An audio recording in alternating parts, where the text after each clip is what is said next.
여러분은 말씀과 기도로 충전돼서 세상 속으로 들어가는 그런 분들이십니다. 그게 영향력입니다. 그게 리더십입니다.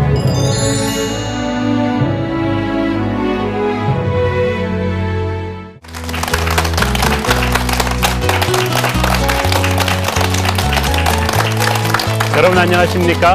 한옥 목사의 세상을 바꾸는 리더십 두 번째 시간이 돌아왔습니다. 하나님의 은혜가 여러분 모두에게 충만하기를 바랍니다. 지난 시간에 우리가 하나님의 사람은 세상 속에 들어가서 어떠한 영향력을 미쳐야 되는가에 대해서 말씀을 드렸습니다. 사실 세상을 바꾸는 것은 목사가 아니라 저는 평신도들이라고 믿습니다. 우리는 교회에 있지만 여러분들이야말로 영적 전쟁의 최전선에 서 계시고 여러분이 세상 속에서 어떻게 하는가에 따라서 모든 게 달라지거든요. 목회자는 운동 경기로 말하면 코치와도 같고 플레이어, 선수들은 여러분들이십니다. 경기를 하고 골을 넣고 스포트라이트를 받는 건 여러분들이십니다. 여러분들이 세상 속에서 어떻게 하는가가 한국 기독교의 전망을 결정한다고 저는 믿습니다. 제가 아는 한 크리스찬 언론인이 계신데 방송계에 계신데 그분도 아나운서인데 그분의 동료 아나운서는 불교 신자입니다. 그런데 그 불교 신자 그분을 제가 우연히 다른 데서 만나게 됐는데 제가 그분 같은 교회에서 만나서 잘 안다 그러니까 자기 동료인 그 크리스찬 아나운서에 대해서 이분이 뭐라고 하냐면은 그분을 바라보면 함께 있으면 자기가 이때까지 기독교에 대해서 가졌던 모든 편견이 사라진대요. 이 사람은 완전히 모태 불교 신자인데 기독교 동료를 향해서 항상 24시간 같이 일하면서 보잖아요. 저 사람을 보고 있으면 진짜라는 겁니다. 기독교에 대해서 아무리 욕을 하고 사람들이 비난을 해도 그 모든 편견이 그 사람을 보면은 사라진다는 거예요. 그게 바로 그리스도의 향기입니다. 그게 바로 그리스도의 편지입니다. 그게 바로 빛과 소금입니다. 그게 바로 여러분에게 주신 하나님의 사명입니다. 여러분이 눈사태를 한번 그 TV 같은 데서 보신 적이 있을 겁니다. 조그만 걸로 시작하는데 점점 내려오면서 거대한 산 전체가 무너져 내리지 않습니까? 복음이 그렇습니다. 처음에는 작게 시작하지만 시간이 지나면 그 파급 효과가 엄청나게 커져요. 처음에는 내가 구원받는 것으로 시작합니다. 그렇지만 예수를 믿고 나서 내가 생각이 변하고 가치관이 변하고 습관이 변하면서 내 옆에 있던 제일 옆에 있던 가정이 변합니다. 아멘. 가정이 변하고 나면 그 가정이 나가서 사회를 변화시킵니다. 아멘. 그리고 국가가 변하고 세계가 변하는 거예요. 아멘. 바울은 에베소서에서 이 순서를 따라서 쫙 강해를 하는 것을 우리가 볼 수가 있습니다. 그런데 요즘 좀 성급한 분들은 이 개인 구원, 가정 구원을 다 뛰어넘어서 사회를 변화시켜야 된다. 국가를 변화시켜야 된다고 부르짖습니다. 그게 왜 안 되느냐 하면 그건 마치 건물의 기초공사도 안 하고 건물 짓겠다는 것과 마찬가지죠. 기본 골조도 안 놓고 어떻게 건물 짓습니까? 자기 개인이 구원받고 자기 가정이 변하고 나서 사회로 가는 것입니다. 아멘. 그래서 성령의 사람은 일단 자기 자신이 변해야 돼요. 그 다음에 가정이 변하는데 가정도 부부관계가 먼저 변하고 그 다음에 부모 자식이 변하고 그렇게 착착 나가는 것입니다. 지난주에 우리는 세상 속에서 탁월함을 이루기 위해서 모든 일에 계속 학습자의 자세를 유지해야 한다. 나이가 들어도 계속 공부하고 자기를 날카롭게 다듬어야 한다는 것을 우리가 배웠고 또 부지런해야 된다는 것, 정직해야 된다는 것을 또 배웠습니다. 아울러서 우리가 항상 기도해야 한다는 것, 사람을 귀하게 여겨야 된다는 것을 우리가 배웠는데 이번 주에 저희들이 가르치고자 하는 것은 함께 나누고자 하는 것은 따르는 자와 이끄는 자, 그러니까 고용주와 고용당하는 사람, 일꾼들의 그 관계입니다. 왜냐하면 그것이 우리가 세상을 바꾸는 사회 구조를 바꾸는 그 속에 하나님의 향기를 불어넣는 데 있어서 너무나 중요한 메시지이기 때문에 그렇습니다. 에베소서 6장 5절 8절에서 바울은 먼저 종들에게 메시지를 줍니다. 5절 8절을 제가 읽겠습니다. 종들아 두려워하고 떨며 성실한 마음으로 육체의 상전에게 순종하기를 그리스도께 하듯 하라. 눈가림만 하여 사람을 기쁘게 하는 자처럼 하지 말고 그리스도의 종들처럼 마음으로 하나님의 뜻을 행하라. 기쁜 마음으로 섬기기를 주께 하듯 하고 사람에게 하듯 하지 말라고 합니다. 저는 이 메시지가 굉장히 중요하다고 봅니다. 바울은 이 종들과 주인들을 동시에 앉혀놓고 메시지를 하는데 종들한테 먼저 메시지를 줍니다. 자, 여러분, 하나님의 사람은 우리가 세상에서 밑에 부하 직원이 있을 수도 있고 상사가 있을 수도 있습니다. 그런데 우리는 이것을 굉장히 유연하게 생각해야 됩니다. 나는 주인이고 너는 종이다. 그러니까 넌 내가 죽으라면 죽어야 된다. 이런 우월적인 사고방식이나 내가 할 수 없이 지금은 종이지만 아랫사람이지만 언젠간 반드시 너를 밀어내고 주인이 되겠다. 이러는 투쟁적인 사상도 그 마르크스 사상 같은 거죠. 굉장히 위험합니다. 하나님의 사람은 다르게 생각합니다. 나는 주인일 수도 있고 종일 수도 있다. 나는 지금 부하 직원들을 거느리고 있지만 내가 그들 위에 있는 것이 아니고 주님이 제자들을 섬기셨듯이 나도 그들을 섬겨야 된다라고 유연하고 동시적으로 생각하면 세상이 아름다워지죠. 이 바울의 메시지를 당시 에베소 교회의 종들과 주인들이 다 함께 들었을 터인데 그 당시는 종들, 이 노예들이 인구의 거의 반에 해당했습니다. 한 3분의 1 정도 됐는데 그 당시 이 노예들은요, 로마가 전쟁에서 승리한 그 나라에서 엘리트층만 뽑아온 사람들이었어요. 그러니까 다니엘도 사실은 노예였잖아요. 에스겔도. 그러니까 그 나라에서는 정말 한가닥 하는 집안 사람들이에요. 공부도 잘하고 전문인들이기 때문에 안 죽이고 끌고 왔기 때문에 이 종들이 로마에 와서 단순한 육체노동만 한 게 아닙니다. 음악가, 배우, 비서, 선생님, 심지어는 의사 선생님까지 있었다고 합니다. 그러니까 요즘으로 말하면 프로페셔널 전문인들이 다 노예들이었던 것인데 다만 신분이 노예였기 때문에 인권의 보호를 받지 못하고 사고 팔리는 그런 것이었죠.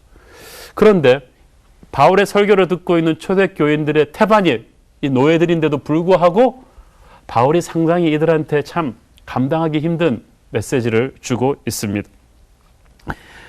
이 말을 잘못 받아들이면 상처받기 쉬워요. 어떤 분은 그 얘기를 하더라고요. 아니, 성경도 높은 사람만 편드는 건가요? 있는 사람들만, 강남에 있는 사람들만 편드는 건가요? 그럼 저 같은 사람은 무기력하게 이렇게 잘 나가는 윗사람 비만 맞추는 건가요? 성경은 잘 나가는 사장님들만 교회 나가라는 건가요? 라고 삐지기 쉽습니다. 그렇지만 여러분, 하나님한테 삐지면 안 됩니다. 그런 상처받은 마음을 갖지 마시고 잘 보세요. 바울이 이 메시지를 주는 뜻이 있습니다. 첫째, 남을 순종하는 법을 익혀야 나중에 남을 다스릴 수가 있습니다. 제가 가만 보니까 제가 리더십을 연구하는 사람인데 성경에 리더십이라는 단어가 거의 없어요. 예수님도 리더십이라는 말을 안 쓰시고 팔로워십, 남을 따르는 법이라는 말을 잘 쓰셨어요.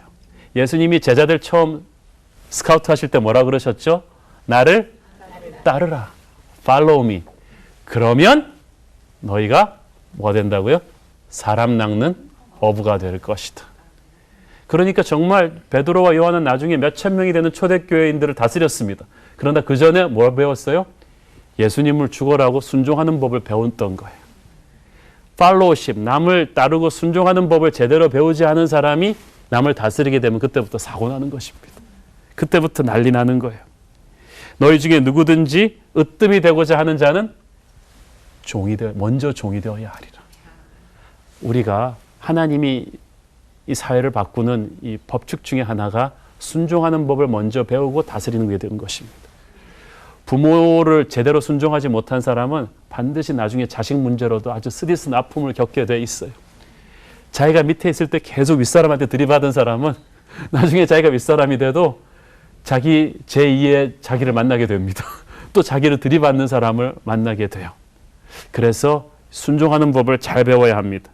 근데 우리 한국 분들은 앞에 붙잡는 거 되게 싫어하죠.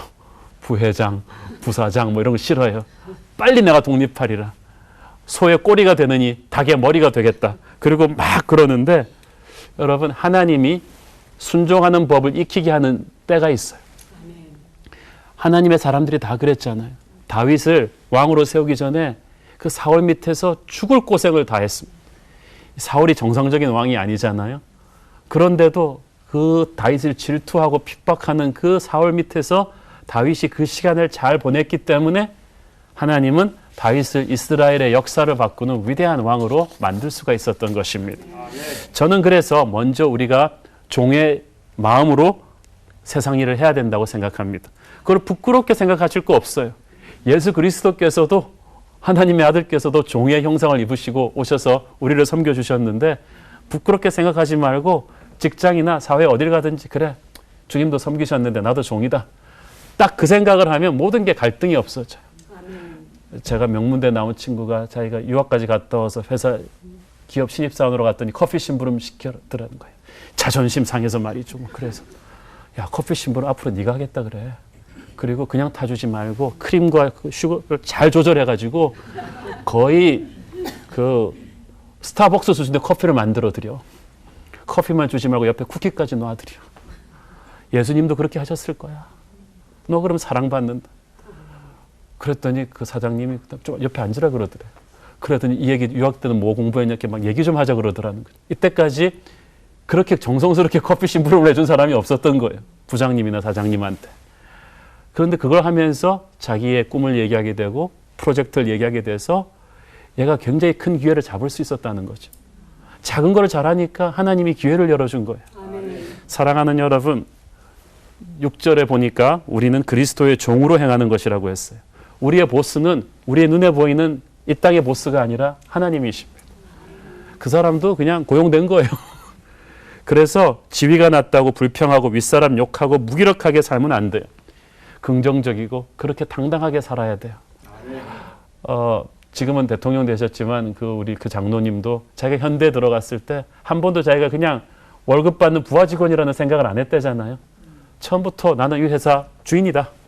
그 생각을 하니까 주인의식을 가지니까 일이 눈에 보이고 남보다 부지런하게 되고 기죽지 않았다는 거예요. 여러분, 보석은 어디 던져놔도 보석입니다. 나는 말단인데 뭐 그런 소리 하면 평생 말단이 돼요. 아니에요. 나는 비전의 사람이야. 나는 주인이야. 하나님께서 이 과정을 축복된 과정으로 거치게 하실 거예요. 보스 저 성격 나쁘다고 욕하지 말고 하나님께서 저 성격 나쁜 보스를 통하여 나를 크고 넓은 인물로 만드시는구나. 하나님의 도구라고 이렇게 선포를 하면은 이게 많이 없어지게 됩니다. 갈등이 없어지게 됩니다. 요셉이 그러니까 젊은 나이에 고생을 많이 했지만 그 말도 안 되는 그 어둠의 시기를 지났지만 감옥에 있을 때는 또 감옥 살림 잘 배우고 아마 이집트 하류층 민심에 대해서 요셉만큼 터득하고 있는 사람은 없었을 거라고 생각합니다. 어떤 총리 대신이 그 정도 알겠어요. 노예 생활하면서 그 노예들의 이집트 전체 인구의 반인 노예들의 심리 다 파악하고 있죠. 외국어 몇 개 하고 있죠. 그러다 보니까 이 요셉처럼 모든 그 당시 일반 사회에 대해서 터득하고 있는 사람은 없었어요. 그걸 잘 버티니까 30살이라는 나이에 총리 대신이 되는 거예요. 그 당시 이집트 명문 가문 자제들이 나와서 지네들 하버드 나오고 암만 경쟁해봐야 그렇게 못 갑니다. 하나님은 여러분이 남의 밑에 있는 그 시간을 축복의 시간으로 바꾸실 것입니다. 그래서 여러분의 자녀들이나 남편들 빨리 출세하라고 너무 안달하지 마세요. 여러분의 아내, 여러분의 주위 사람들 격려하십시오. 너 대리로 있는 시간이 축복의 시간이야. 그때 아니면 못할 일들이 많은 거예요. 자기 비하에 빠지지 말고. 이 상향 리더십이 무서워요. 꼭 톱이 되어야만 세상을 바꾸는 게 아닙니다.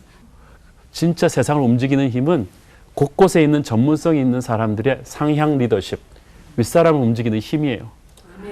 그래서 바로가 요셉 보고 뭐라 그랬어요? 내가 직책만 바로지 이 이집트에서 돌 하나도 네 허락 없이는 일으킬 수가 없을 것이다. 다 네 명령에 복종하리니. 여러분, 자기가 실력이 있고 인품이 확실하고 하나님 앞에 있으면요. 하나님이 여러분이 어떤 지위에 있든지 간에 여러분의 보스도 여러분의 의견에 귀 기울이게 만들어 놓습니다. 쟤는 참 그 의견이 무게가 있는 거예요. 상사의 말도 콧방구 치는 말이 있는가 하면 부하 직원의 말도 윗사람이 함부로 대하지 못하는 무게 있고 실력 있는 말이 있어요. 그런 말을 우리가 하자는 거죠. 그런 인정을 받자는 거죠. 하나님께서는 우리가 윗사람을 순종할 때 사람을 순종하는 것이 아니라 하나님을 순종한다고 하십니다. 이 5절을 보니까 육체의 상전에게 순종하기를 그리스도께 하듯 하라. 자, 이제 윗사람 자리를 다 거쳐보신 분들은, 은퇴하신 분들을 제가 좀 인터뷰를 해보니까 자기가 윗사람 자리에 앉아보니까 아랫사람일 때 그토록 못마땅하고 자기가 하면 훨씬 잘할 것 같았던 그 자리가 얼마나 칼날 위에 있는 자리인지를 알게 되었다는 거예요. 그렇게 사장이 되고 싶었는데 사장 되면 자기 마음대로 할 줄 알았던데 사장이 될수록 못하는 게 더 많다는 거예요. 자식이 자기가 부모 돼봐야 부모 마음을 아는 것과 마찬가지입니다. 큰 회사에서 부장할 때는 호쾌하고 막 수십억 예산 팍팍 결제하던 사람이 자기가 조그만 중소기업 하다 보니까 사무실 불 끄고 다니고 있더래요. 그 직원들이 막 인쇄 종이 많이 쓰면 막 미워지고 시작하고 월급날이 그렇게 막 싫고 막 그렇다는 거예요. 윗사람 자리 스트레스 많습니다. 우울합니다. 하나님은 우리가 아랫사람이 되었을 때 윗사람의 마음을 이해하고 섬기기를 원하십니다. 육신의 주인을 순종할 때 그 위에 계시는 하나님 자신을 순종한다고 했습니다. 저는 우리가 위에 사람들을 대할 때 특히 크리스찬 직장인들이 불신자 상사들을 대할 때 이 메시지를 가슴 깊이 새겨야 한다고 믿습니다. 디모데전서 6장 1절에 보니까 그렇게 해야 하나님의 이름이 비방을 받지 않는다고 되어 있습니다. 여러분, 우리가 어렸을 때부터 학생들이 하는 게 뭐죠? 선생님 안 보일 때 선생님 욕하는 것. 사원들이 항상 커피 자판기에서 뽑아 마시면서 하는 주제 반은 뭘까요? 상사 욕하는 거예요. 그런데 크리스찬들이 만약 그걸 하지만 않아도 우리는 세상을 바꿀 것입니다. 네. 주인이 실수와 약점이 많고 그렇다고 해도 목에 핏대를 세우며 데모하고 투쟁하고 혁명을 일으키는 것, 이건 하나님의 길이 아닙니다. 하나님은 가난한 자들을 항상 돌보시고 사랑하셨지만 그들을 부추겨서 지배층을 뒤엎는 피해 사회혁명을 하신 적 없습니다. 많은 사람들이 민중예수 하면서 예수의 이름을 팔아서 사회혁명으로 사용하려고 하는데 예수님은 홍길동도 아니시고 장길산도 아니십니다. 혁명가가 아니라 예수님은 우리를 사랑하는 분이십니다. 가난한 자를 도와야 하지만 그냥 가서 도우면 됩니다. 왜 너는 안 돕느냐고 비판할 것 없습니다. 왜 있는 사람들이 없는 사람 안 돕느냐고 욕하지 마세요. 자기도 안 도우면서. 여러분이 도우면 그때부터 여러분이 있는 사람이 되면 되잖아요. 주인과 종, 있는 자와 없는 자의 갈등은요, 어느 시대, 어느 문화에서나 존재합니다. 이 갈등을 해결하는 데 있어서 사람들은 십자가와 성령의 능력을 믿기보다는 인간의 이성과 토론과 법률을 믿는데 절대 안 먹힙니다. 저는 우리 한국 사회도 현대화하면서 그런 문제로 많이 홍역을 치렀는데요. 노조운동, 민권운동, 학생운동, 상황에 따라서 어느 정도는 있어야 되고 어느 정도 일리도 있습니다.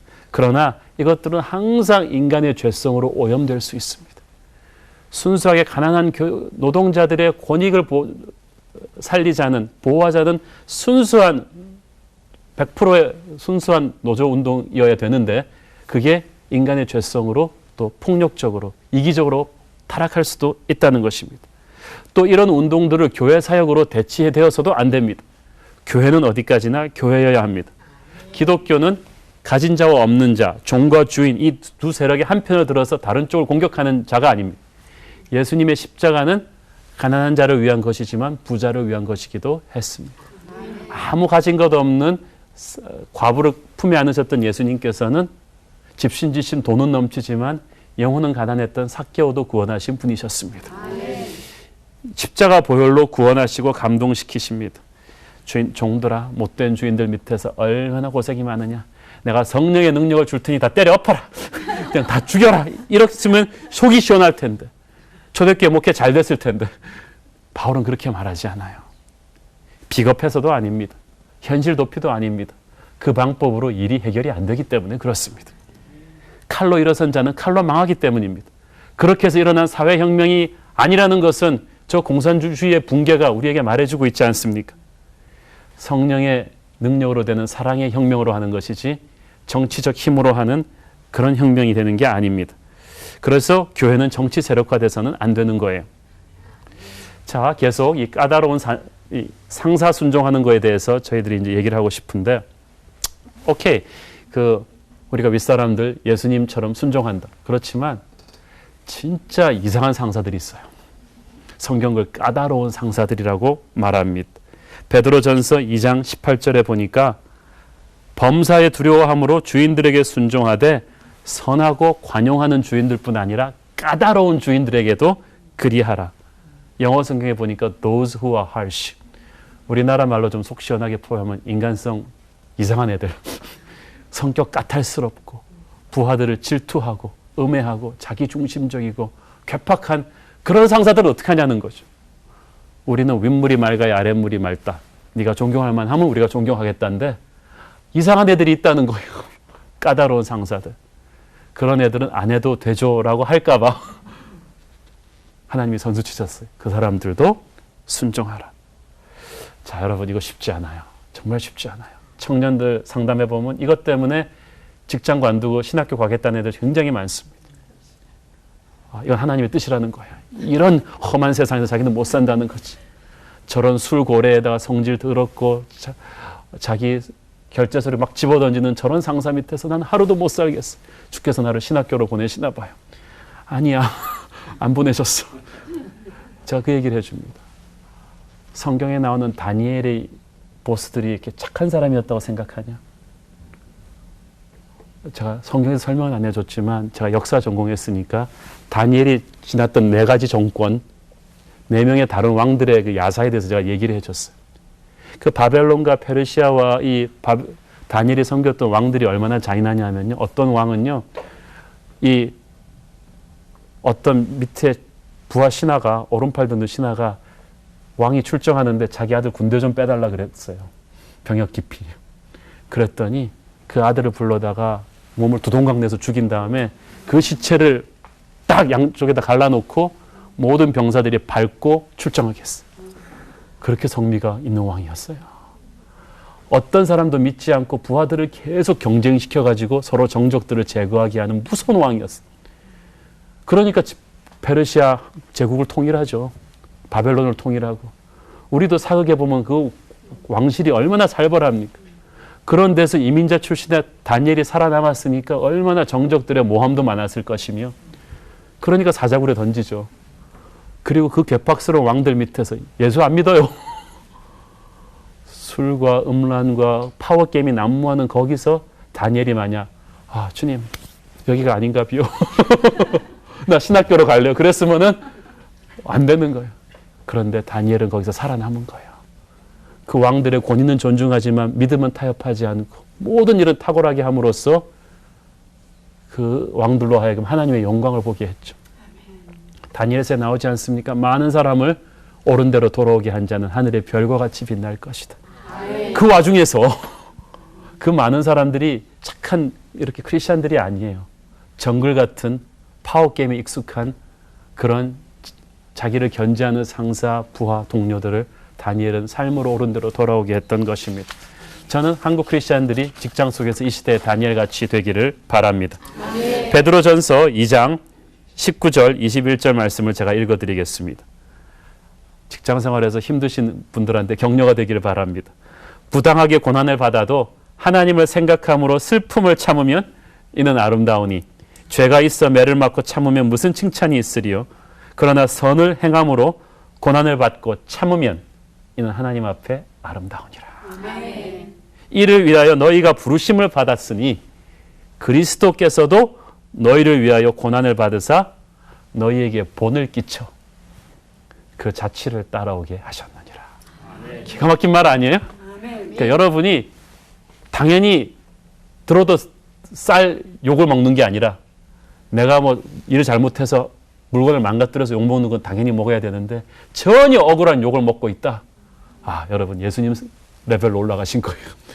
그리스도의 발자취를 따라서 그렇게 갈 때 하나님께서 예수의 영을 뜨겁게 부어주시고 새로운 감동을 부어주십니다. 억울한 욕은 절대 못 견디는 이 세상에서 하나님의 사람들이 실력 있고 탁월한 사람들이 다니엘처럼 억울한 욕을 먹고 견뎌낸다. 감동입니다. 그 감동이 쌓이고 쌓여서 이 사회를 변화시킬 줄로 믿습니다. 저는 항상 우리 교회 성도들한테 그 얘기합니다. 여러분이 일하는 직장에서 제가 몰래 가서 몰래 카메라를 찍거나 아니면 여러분 직장 동료 상사들한테 인터뷰하면 이런 말이 나오면 너무나 좋겠습니다. 아무 계시요? 우리 회사에서 보증수표죠. 가장 부지런하게 일하고 가장 친절하고 가장 열심인 사람입니다. 누가 보고 난 건 그 사람은 최선을 다해서 일을 끝내놓고 갑니다. 얼마나 겸손한지 알 수가 없습니다. 우리가 같이 상사 욕을 할 때 그 사람은 욕 안 하고 있습니다. 섭섭한 일을 당하는데도 항상 웃고 참아냅니다. 그 사람 팀에 다들 가서 있고 싶어 합니다. 그 사람 보면 저도 교회 나가고 싶습니다. 라는 말을 들을 수 있다면 그 목사로서 최고의 기쁨일 줄로 믿습니다. 바로 이것이 세상을 변화시키는 크리스찬이죠. 윗사람이 부족한 점이 있어도 이렇게 할 때 하나님께서 우리 크리스찬들을 통하여 세상을 바꿀 것입니다. 또 한 가지 중요한 것은 이 크리스찬 상사들을 모시고 있는 경우는 더 조심해야 돼요. 디모데전서 6장 2절을 보니까 믿는 상전이 있는 자들은, 이 말이 재밌어요. 믿는 상전이 있는 자들은 그 상전을 형제라고 가볍게 여기지 말고 더 잘 섬기게 하라. 이는 유익을 받는 자들이 믿는 자요 사랑을 받는 자임이라. 자, 이 말이 무슨 뜻인지 제가 설명을 해드릴게요. 옛날에 제가 알던 교회에서 한 교회 장로님이 큰 건설회사를 하시는데 그때 워낙 불경기라서 청년들 실업 사태가 많으니까 청년부 목사님의 부탁으로 청년 직원 몇 명을 그렇게 채용해 줬습니다. 그 힘든 직장에 너무나 축복이죠. 나는 감사해서 얘네들이 죽어라고 일 잘하고 있을 줄 알았는데 어느 날 그 장로님이 심각한 표정으로 상의를 하러 오시는 거예요. 목사님 고민이 있습니다. 어떤 고민입니까? 그랬더니 그 청년들이 근무 시간에 성경 펴놓고 성경 공부 숙제한다는 거예요. 큐티를 한다는 거예요. 아니 근데 장로인데 큐티하지 말라 그럴 수도 없는데 이게 문제는 한참 바쁜 근무 시간에 그러고 있다는 겁니다.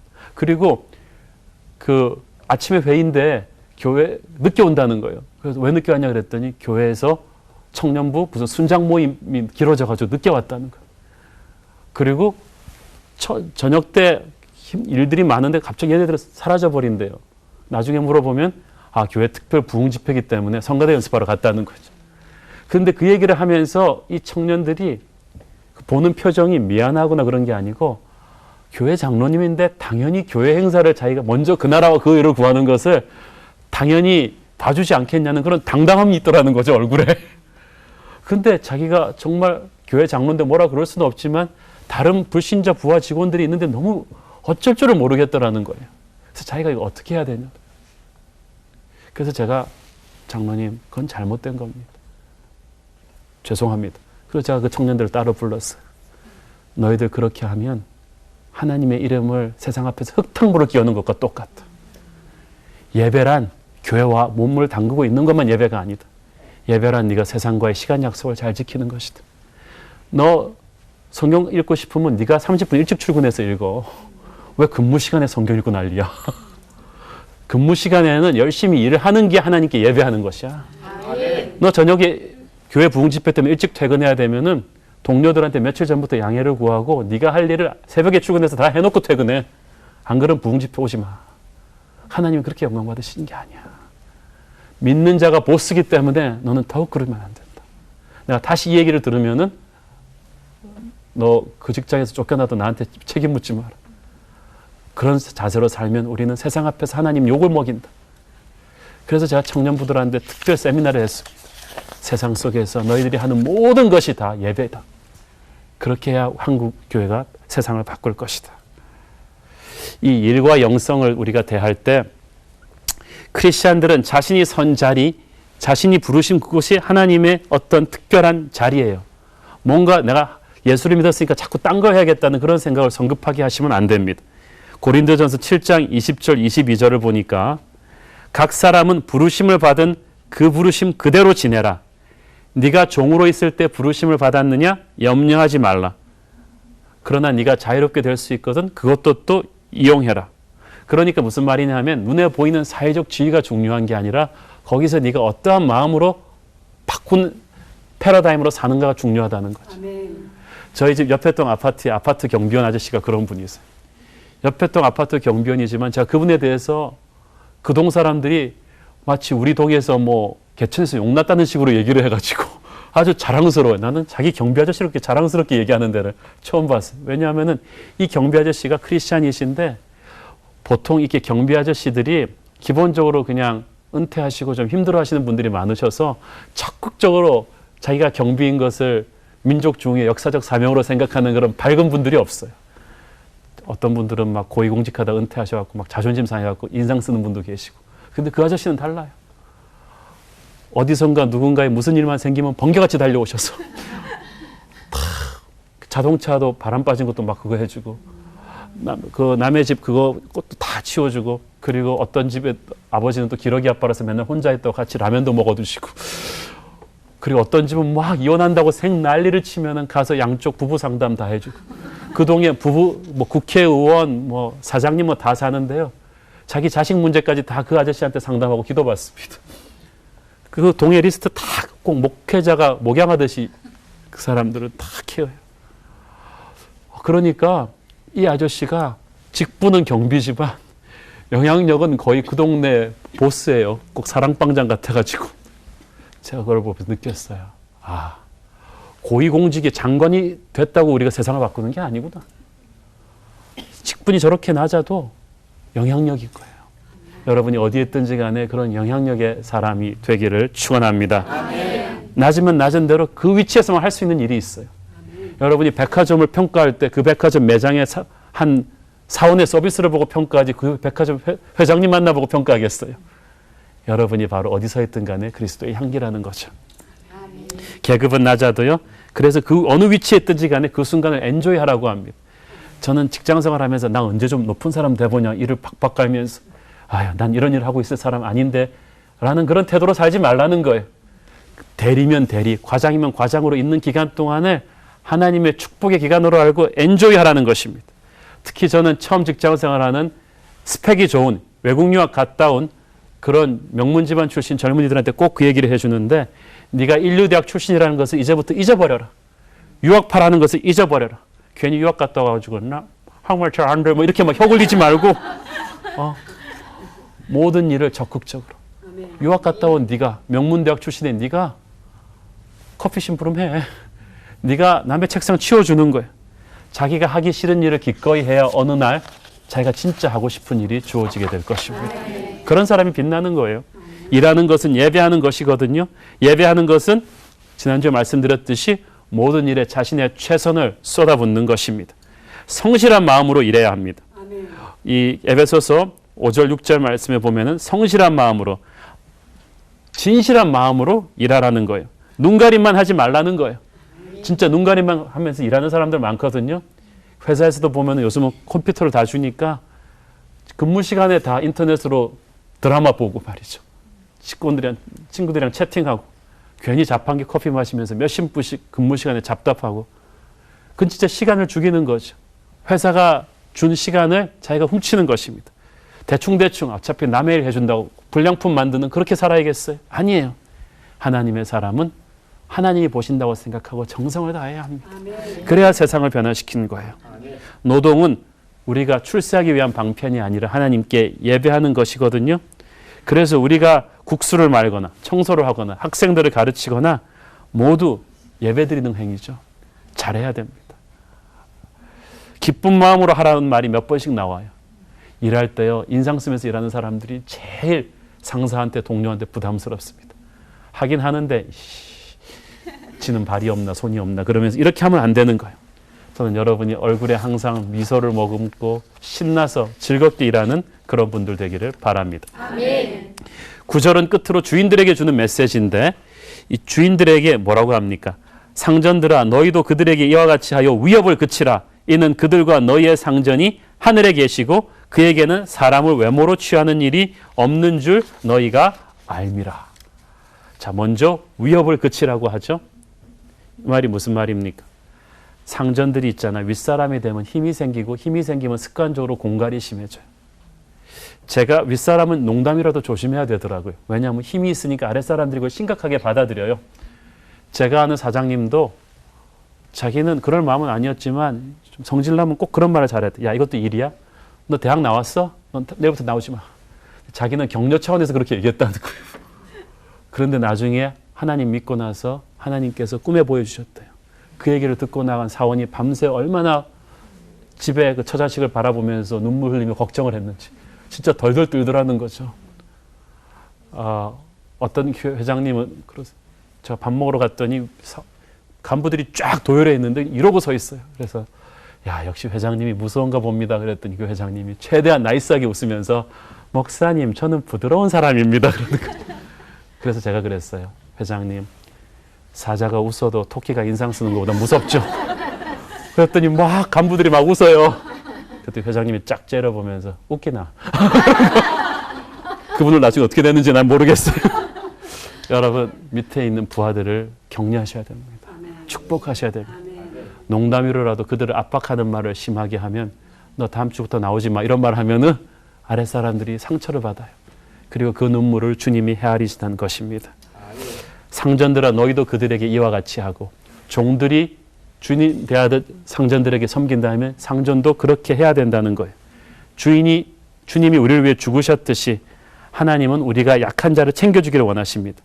그들의 마음을 서럽게 하면 기도가 막힐 것이라고 했습니다. 어떤 분은 기도가 막힌다고 그랬더니 기도가 막힌다고 그게 아니고 여러분의 기도가 막히는 사람을 외모로 취하지 말라는 말도 있죠. 그들이 여러분 밑에 있는 종의 신분이라고 함부로 대하지 말라는 거예요. 저는 한국 교회가 외국인 노동자 문제를 좀 신경 써줬으면 좋겠습니다. 우리도 7, 80년대 때 못 살 때는 서독에 미국에 육체 노동자로 가서 인종차별 당하면서 고생 많이 했는데 이제는 우리가 잘 살게 되어서 수많은 외국인들이 코리안 드림을 안고 오는데 정말 월급도 제대로 안 주고 함부로 하는 한국인들 많다고 들었습니다. 탈북자들 돈 떼먹는 사람도 있다고 들었습니다. 제가 너무 충격이에요. 한국 교회가 앞장서서 이 힘든 자들의 권익을 챙겨주는 데 나서야 된다고 생각합니다. 특히 이 사업 운영하시는 분들 직원들 월급 주는 거 아까워하지 마세요. 자기는 월급 줄 때 자기 생살이 떠해지는 것 같다는 느낌이라는 거. 아니에요. 왜냐하면 신명기 24장 14절 15절에 주님께서 말씀하셨어요. 공공하고 가난한 품꾼은 너희 형제든지 네 땅 성문 안에 우거하는 객이든지 그를 학대하지 말며 그 품삯을 당일에 주고 해진 후까지 미루지 말라. 이는 그가 가난함으로 그 품삯을 간절히 바람이라. 그 다음 말이 무서워요. 그가 이로 인해 너를 여호와께 호소하지 않게 하라. 그렇지 않으면 그것이 네게 죄가 될 것이다. 아이고 무서워라. 가난한 자들에게 여러분이 사랑을 주셔야 됩니다. 월급 주는 힘을 주신 것을 축복으로 생각하기를 바랍니다. 끝으로 항상 기도하는 것이 중요합니다. 밑에 사람도 기도해야 되지만 이 보스들도 기도해야 됩니다. 지도자의 자리가 얼마나 외롭고 힘듭니까? IMF 시대의 한 벤처기업 사장은 그 얘기를 하는 거예요. 목사님 눈 뜨고 일어나서 내가 결정하는 게 두렵다는 거예요. 결정하는 것마다 이게 사고 날까 봐 이게 한두 푼도 아니고 그래서 너무 두렵다는 거예요. 그래서 제가 두려울 때마다 기도해야 됩니다. 그래서 항상 기도하는 것입니다. 다니엘은 윗사람이기도 했지만 아랫사람이기도 했죠. 그러니까 항상 기도함으로써 그 프레셔를 이겨냈던 것입니다. 그러니까 정권이 그렇게 많이 바뀌는데도 살아남지 않았나 그렇게 생각이 됩니다. 여러분이 최고 책임자이건 부하 직원이든 중간 간부이건 항상 기도하십시오. 그래서 하늘의 지혜가 다운로드 될 수 있도록 하나님께서 그때그때 필요한 축복과 도움을 여러분에게 주실 거예요. 저는 크리스천 신우회 예배 드리는 기업들을 많이 가봤습니다.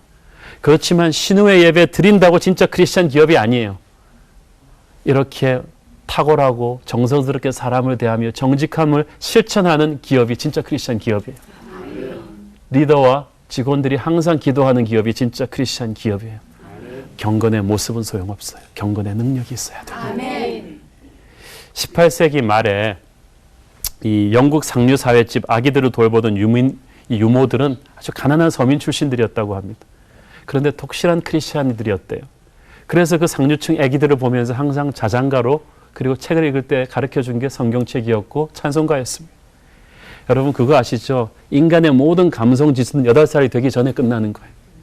근데 상류사회 부모는 바쁘니까 이 크리스찬 유모들이 찬송가를 불러주고 성경을 가르쳤어요. 이 상류층 사회 인사들이 나중에 커서 누가 됩니까?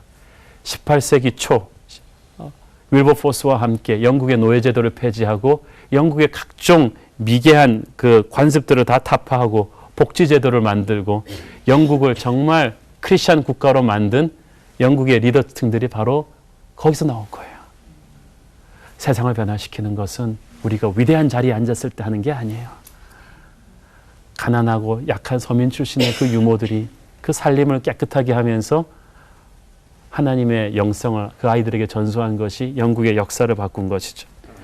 사랑하는 여러분, 한국의 교회는 세상을 바뀌어야 됩니다. 세상 속으로 들어가서 탁월함과 정직함과 겸손함과 부드러움으로 세상을 바꾸어 갈 때 우리에게는 소망이 있다고 생각합니다. 저는 목사로서 기도합니다. 한국 교회는 자꾸 세상에서 도망쳐 나오는 교회가 아니라 세상 속으로 몸을 후비고 들어가는 그런 교회가 될 때 우리는 하나님이 우리에게 주신 빛과 소금의 사명을 감당할 수 있을 것이다 라고 생각합니다. 오늘의 메시지를 한번 정리해 보겠습니다. 세상에는 항상 이끄는 자와 따라가는 자가 있습니다. 리더와 팔로워가 있고 주인과 종들이 있습니다. 우리는 항상 주인일 수가 없고 항상 종일 수는 없습니다. 우리도 종이다가 주인으로 승진할 수도 있고 중간 간부일 수도 있습니다. 중요한 것은 우리가 주인을 대할 때나 동료를 대할 때나 아랫사람을 대할 때 다 그리스도의 마음으로 대해야 한다는 것입니다. 종으로 지낼 때 순종하는 법, 섬기는 법, 주인이 약점이 많고 성깔이 좀 있더라도 예수님의 마음으로 그 시대를 잘 치고 나가면 하나님은 그 정글 같은 세상에서 다니엘을 띄운 것처럼 여러분도 띄워주실 거예요. 그리고 여러분이 주인이 되었을 때 그 힘을 함부로 휘두르지 말고 힘없는 사람들을 잘 케어하는 데 사용하면 우리 한국의 크리스찬들 세상을 바꾸어 놓을 것입니다. 여러분에게 하나님의 축복이 충만하기를 바라고요. 저희를 여러분 다음 시간에 또 뵙도록 하겠습니다. 감사합니다. 고맙습니다.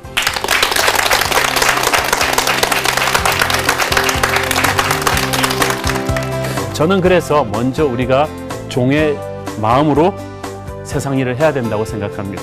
그걸 부끄럽게 생각하실 거 없어요. 예수 그리스도께서도 하나님의 아들께서도 종의 형상을 입으시고 오셔서 우리를 섬겨주셨는데 부끄럽게 생각하지 말고 직장이나 사회 어딜 가든지 그래 주님도 섬기셨는데 나도 종이다. 딱 그 생각을 하면 모든 게 갈등이 없어져.